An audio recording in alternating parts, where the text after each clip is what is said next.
In the area of Santa Monica, there are only 2 bakeries that provide gluten-free goods. However, one has cross-contamination, making the food unsafe for celiacs, and the other is the only bakery that offers both gluten-free and vegan products, but neither specialize in cupcakes. This means our competition is limited to 2 local bakeries, Rising Hearts Bakery, which has gluten-free products as well as vegan, and Sinners and Saints Desserts, which has cross-contamination. Complaints for Sinners and Saints include these among others.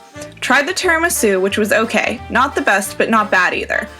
This place is pretty small, so not much seating. Their cupcake was so crumbly and the tres leches was so dry. It's a small location, it's easy to miss among the chaos that is Lincoln Boulevard. Parking can be very difficult. One thing that wasn't appealing were the flies hovering around the exposed cookies on top of the counter. To counter this, we will have a larger store which will allow for more standing room with plenty of seating area, as this is a common complaint for all retail stores. This also eliminates the issue of the storefront melting into the background. Our cupcakes will follow a proven recipe that do not yield crumbly or dry items that have been tested over multiple years. And all our food will be kept in large glass displays where flies will not be an issue, resolving this health hazard. Rising Hearts has a very wide selection of goods with a variety of gluten-free, dairy-free, kosher, and vegan items. They have cross-contamination though, as gluten-containing products are present in their bakery, and they are not limited to just cupcakes as we will be in the first 3 months. But they too have some complaints. This cake was so dry and crumbly, it got bad after 2 days. I wanted to just throw it away. It was really tough to chew. I was not impressed with their cupcake or service last time I visited. Many things here are also previously frozen, then thawed. Not very fresh. Again, our cupcake recipe has been perfected over the years and does not have issues with texture, dryness, or crumbliness.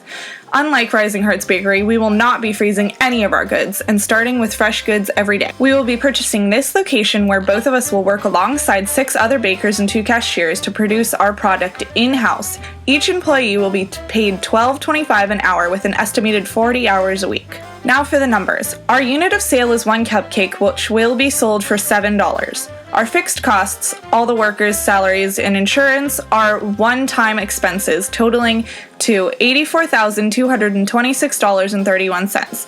After these expenses are paid off, the only continued cost will total $243,943.92 a year, all of which will be easily covered by the profit created by selling cupcakes. Our variable costs are $206,001 a year, which is all put towards the ingredients used to produce the cupcakes. To break even, we would only need to sell 2,539 cupcakes a month, which is well below the estimated 7,750 cupcakes we will be able to produce a month.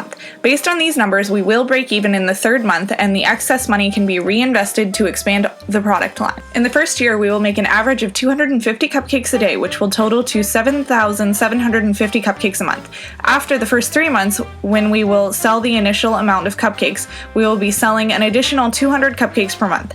This means by the end of the first year, we would be selling 9,950 cupcakes a month. After covering our fixed and variable costs, our total net income will be $308,676.09. To break even, we will need to sell 2,539 cupcakes, which will be done after the first month. Currently, 29% of Americans state that they would like to eliminate gluten from their diet.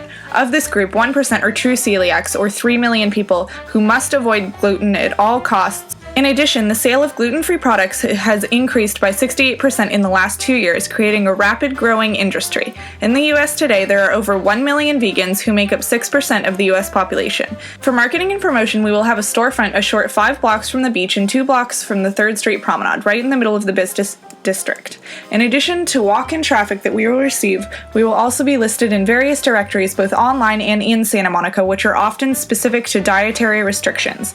There will be some ads in Simply Gluten-Free Magazine, Gluten-Free Living, and Vegan Life, all well-known magazines in the gluten-free and vegan worlds.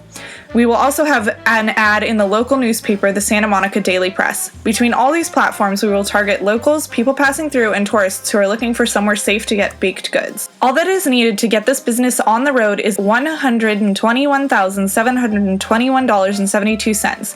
The gluten-free and vegan markets are both expanding rapidly, which makes this the prime time to invest in the market. And why should you have to invest in 2 separate businesses when you can invest in one that covers both?